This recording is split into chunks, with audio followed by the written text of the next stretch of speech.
120 hours. That's how long it took me to finish this game. Another way you could measure it is I started to play this game in very early April when the game was released, and I just finished it on Memorial Day. I was hoping to have it done by like the beginning of May, but clearly that did not happen.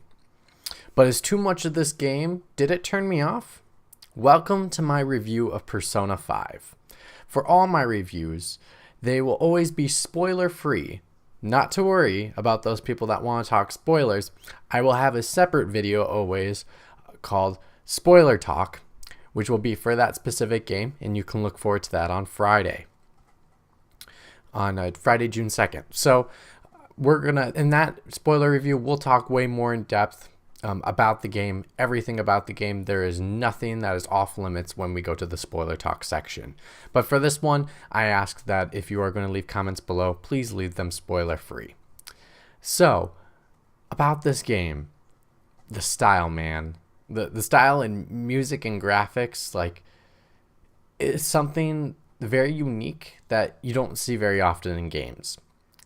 Just by looking at the game and hearing the game, you can tell it has its own unique style to it. And it really shows in something simple as a menu screen. The menu screens are so creative and have color schemes and have different graphics for each of the different individuals based off the menu screen you're on. And then not only that is creative, but then it goes into all the way into its great and fun battle style is very stylish and creative in its own way as well. It really embraces what in its unique style, and it knows it's stylish, and it really shows it off, and that's what I really like about that. One thing that is really cool that I really liked was kind of at the end of every Final Fantasy game, they have that one shot where each of the players are doing their own little animation, and then there's the same music in the background each time. This takes it to a whole new level. So for Persona 5, what they do is they have the same music every time, but what they do is they have different animations and different based off what characters are working with you in your party, that can completely change the position of where the characters are and what action they do. So each time you finish a battle, you'll eventually run into the same one, but you'll never run into the same one twice in a row or even 3 times in a row sometimes. So it allows it to be very creative and unique compared to every other action at the end of your battles, which is kind of cool. It's nice to see a new animation every now and then. And every time when I would introduce a new character, their new animation, I'd be like, what's their new animation? It was really fun to watch. Another thing, the game literally looks like you took a manga from the visual side, the manga of the art, and then you took the music of an anime and popped it together. It is so cool to watch and listen to, and it really embraces the good in both styles to the point where the game really shows, and that's where kind of its creative style comes from, and that's where it has such. It's just really good. It's really, really good.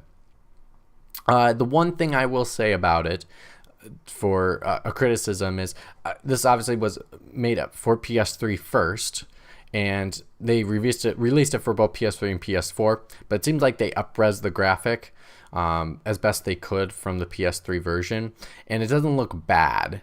It looks a little like a remaster, but what kind of helps protect it a little bit from not looking as, well, I want to say aged or outdated from a PS3 standpoint is that the artwork, since it's not going for a realistic look, it kind of helps it in that way, that it kind of hides that that's truly a PS3 game.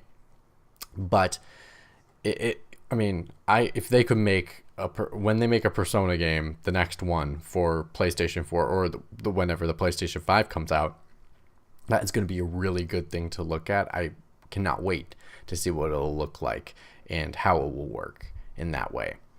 So next thing we cover is the story. So the story, and this is without spoilers, so you're free.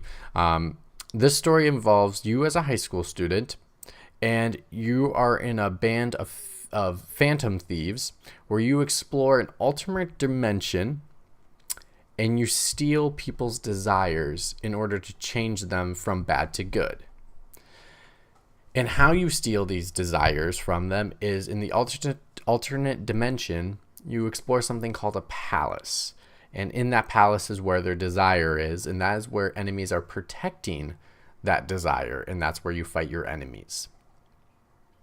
There are different situations in the real world that happen that where you go into action and go into this alternate dimension. So things that affect the real world impact what happens in the dimension, and the things that happen in the dimension impact the real world. And you'll see that kind of that throughout the game. The one thing I will speak about it for it is that each palace is different, which is really cool. I really like that each palace no two palaces are the same, not only just visually, not only based off the characteristics, but also how you infiltrate that palace. Each palace has its own different nook and cranny, whether it's a puzzle, whether it's they all have a puzzle in some way, but they just are very, very different from each other and very unique, which is really, really cool to experience. And in our spoiler talk, I'll totally talk about the palaces, and I'm kind of going to rate my top 3, top 4 favorite palaces and why I like those ones so much. But and then throughout the story, you actually are going through a calendar year. So you actually go day by day as a daily simulation, and we'll talk about that later in this review. The cool thing is throughout the story, there are twists and turns. Some of them I was able to, for me at least, I was able to anticipate and see from a mile away. And then I thought I was wrong, but then I was right. But then there's also some surprises that did not see coming whatsoever, and they really made the impact that they were intended to. So it's a good story with a lot of twists and turns, and once the story really gets moving, oh man, it goes at a very fast pace, and it is very, very high actioned, and a lot of different things are going on at the same time, which is really, really exciting.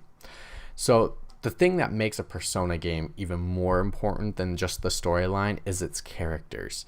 The characters are always amazing, and this is no different. The characters are so well in depth they're so well in depth because they all have their personal developments that they go through to develop as a character. And you help them through their struggles along the way. And you can choose who you spend your time with to understand them and understand their story so that they can do a better job in the future. And throughout this, my favorite thing is that these people aren't archetypes.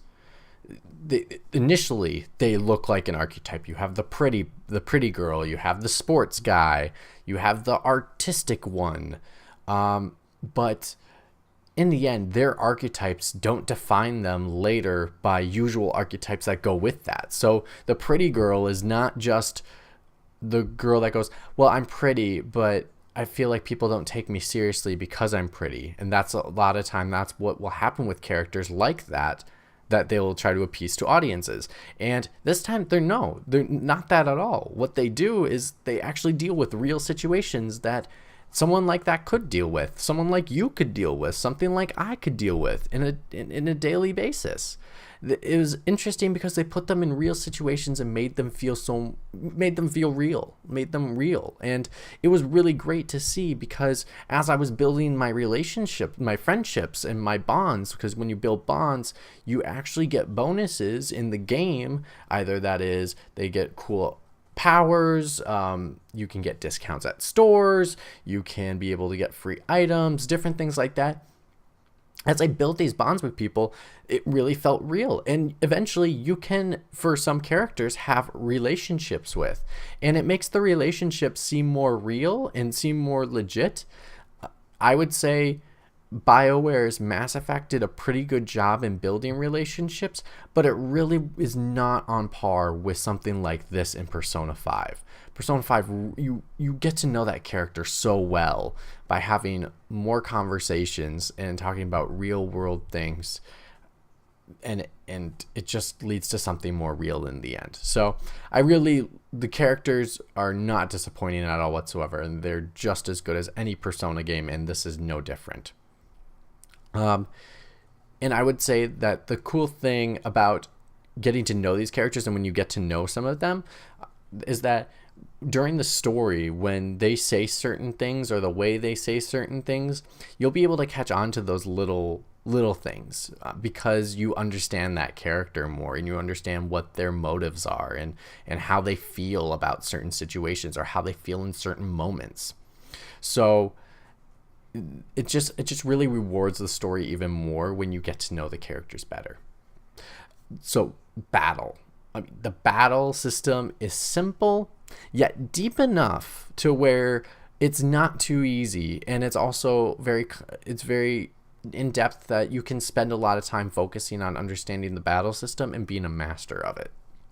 But I will warn you, sometimes in battles, you can, even if you've beaten a certain opponent multiple times, the same exact one, you can still lose to them on a whim. It happens. And it's sometimes frustrating, yet it is satisfying, because it shows that it's not too easy. But sometimes I felt like I was losing for no reason. I wasn't losing because I did something wrong. I just lost because I lost. So that was probably one of the small things I would run into. Lucky enough, compared to past Persona games, whenever you go outside a dungeon, that's where you could save. Now in this game, you actually can save within dungeons, or what we call palaces. You can save inside palaces in certain areas, and so that helped the strain when you're trying to explore those areas and not starting all over from the beginning and trying to go all the way up all the floors. So then the one thing is I like is that it really rewards you for understanding your opponents. They reward you. It's kind of like Pokemon. So what happens is each different creature, sometimes a creature is not weak to anything, but some creatures are weak to certain different spells, and so if you're able to find that, they really reward you with that, with an opportunity to do more damage, not only with that spell, but then if you're able to knock, what they call knockdown, so if you can exploit their weakness, they will be knocked down, and when everyone's knocked down, you can do something like a full-on attack, and everyone attacks together, and you cause even more damage. So it really rewards you, and it really looks cool, stylish, and very rewarding to watch, getting everyone going down and then doing an all-out attack. And it helps, once you figure that out, it really helps you to get done with battles faster. It helps you to defeat tougher opponents, and it just helps you overall. It's really, really good to do that. And again, it looks really cool when you're doing the all outs. Each one's unique. I will say something that did bug me is that every time I would get a weakness, and I would get it correct, and I would hit it with that spell or that attack, there's a certain character, and it was just one character, and then they flipped characters after a certain point in the game, but they would say the same exact phrase every time. So if I have 3 enemies on my screen, and I hit one by one separately with the same attack, I get the same phrase every single time. And eventually, when you know how to do the battle system and you keep knocking them down, it gets kind of annoying hearing that every time. So that was one thing that I did find a little irritating and annoying. And one other time I ran into, it was about later on in the game. You fight a mini boss, and then usually after a mini boss, you get a break where you can be able to recharge, get yourself ready up for the next battle, or whatever the big opponent will be after that. Well, after this mini boss, who is a tough mini boss, I ended up fighting a boss that had multiple stages within fighting this opponent, and I ended up losing a lot in that section, and I felt like I was ill prepared. and they didn't prepare me correctly. And I get it was supposed to be a surprise based off how the story went, but it just, I won by a whim. I won by a whim because I had the perfect persona that countered everything it had, and I was very fortunate. But it took me 4 or 5 tries to be able to get there to be able to win that. And so I didn't really do so great on that end. But I will say the game does a really good job overall. Besides that section right there, it does a really good job naturally by just doing battles in the palaces, getting to the desires, what they call treasure. So getting to that treasure, they do a really good job on being able to naturally level yourself up to where opponents aren't too easy, but opponents are not too difficult. So it gives you a happy medium. There's only a rarity in that moment where I felt like I was severely underpowered, and I think it was just how the game came into play in that moment. So, but besides that, the combat is really, really great. We'll go into personas more on the spoiler talk, but just a small thing about personas. Personas are kind of a spirit of yourself that you can use multiple personas, kind of like you can have multiple Pokemon, and they each have their own kind of specialties. So, and you can fuse personas together to make more powerful personas. You can sacrifice personas to make your one persona more powerful. There's a lot of things you can do, and we'll talk more about personas. I was gonna talk about my favorite persona I had in the game in the spoiler talk section. So now, what also makes Persona very, very different than any other JRPG is its daily simulation that it does. And it's really fun. They do a great job on trying to incorporate daily simulation with a JRPG and a complex story with complex characters. It really has fun, and sometimes it helps me develop characters. So the daily sim kind of works as you kind of get 2 opportunities, the afternoon and the evening, to be able to either talk with people to build bonds with them. So talk with different characters. You can do jobs that will give you money, and then also sometimes will give you stat boosts. So these kinds of stat boosts are you have oh god, I want to say 5 different areas. 5 different areas. It's knowledge, guts, knowledge, guts. I'll put the star up there so I don't have to try to name them all. But each of them are affected differently based off what you do, and in different activities you do, whether that's reading books or whatever that is going to be. And there's multiple ways to raise those stats. There's not just one way to raise your knowledge. There's not just one way to raise your guts. There's multiple ways to do it. And that's really cool because it really simulates I felt like this is a good simulation of what a real high school life would be. I could go to the flower shop and I could get money for that, but I also could improve my romance skills and being able to court women and all that kind of stuff. So it really simulates the daily life really well, which is awesome. The thing that it was really, really fun, and it gives you so many options that it works. So overall, this game is amazing. It's a high quality game, and I recommend if you play this game, because it's going to take you a while. Like I said, over 100 hours on this game for me that it took me to beat it. I recommend that you play this in chunks. I would say no longer between 3 to 4 hour chunks. I was playing this game on 4 to 8 hour chunks in multiple day span, and it can burn you out because the story is so in depth.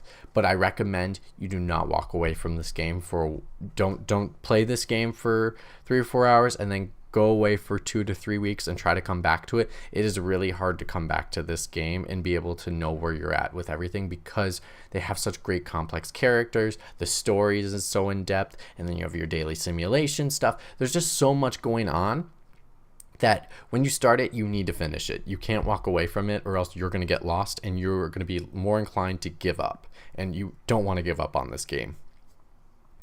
Let's see. It's truly a gold star for a JRPG, and I truly did not have this much fun since Ni no Kuni Wrath of the White Witch. That was my last favorite JRPG that came out recently. Well, I guess never mind. Final Fantasy 15 came out. I did enjoy Final Fantasy 15, but I did not love Final Fantasy 15. Ni no Kuni was the last one I really, really think is a gold standard, and I think Persona 5 is no different. So just to let you know, I don't score games. And you're gonna be like, what? No score? Where's the score, Mitch? What's going on? And I don't score a game for multiple reasons. One, I don't score it because the game is based off my experience, and my experience can be totally different from yours. That is something that's really amazing about this game, is that my experience, the way I experience this game, could be completely different than someone else's, because, to be honest, I did not meet every single person that I could get a bond with. Compared to another person, they could have met somebody that I didn't. So there's a lot that, especially for something like this, there's no way that I could experience it all, and it's only based off my experience, and mine is going to be different than yours. The second one is, I don't like scores, because scores, even though they are like set in stone, the score in my mind would change after a couple years based off the content I'm getting at that time. So like 2 years from now, an 8, if I scored a game an 8, it could be a 5 in my mind in the future. And so it just, I don't think it's timeless enough. I really just think letting you know my thoughts about the game and having you guys make the decision whether to pick up the game or not, I'm just going to let you know what I enjoyed, what I was frustrated about in certain sections, and let you base your opinion off that. Put your own score if you want to score on that, but I'm not going to put a score on it for that reason. It also makes my channel unique. A lot of publications, especially in the game industry, they do a lot of scoring. And I tried scoring once on a review. I think it did Abzu. And it was so frustrating to try to find a reasonable way to score a game. And I felt like there would be too many games getting the same score, and people are going to compare scores, and that's not what I want. I don't want the game to be based off a number. I want it to be a game based off your and my experience, and that's how I want it to be. So this is why I don't do scores, and I'll probably explain this for the first 3 or 4 reviews that I'll do, and then I'll stop doing this section so you don't have to worry about it. But this is the reason why I don't score games. So what did you think about Persona 5? What was your experience like? Now, I ask again, please do not put spoilers in the comments below, but feel free to talk about the game. Absolutely, it is a great game. I do highly recommend you pick this one up. And look forward to my spoiler talk that will be coming out on Friday. And then you can definitely talk about spoilers then. I'm very excited to talk about spoilers with you guys. So thank you so much for watching, and if you like this video, check out all the other videos I have on freeze frame rate, and go ahead and get a like, go ahead and share, and then if you want to keep up with the content I'm having out, go ahead and hit that subscribe button so that you can be able to keep up with the content that I'm releasing each week. Thank you so much for watching. This is Mitch signing off, saying see you soon.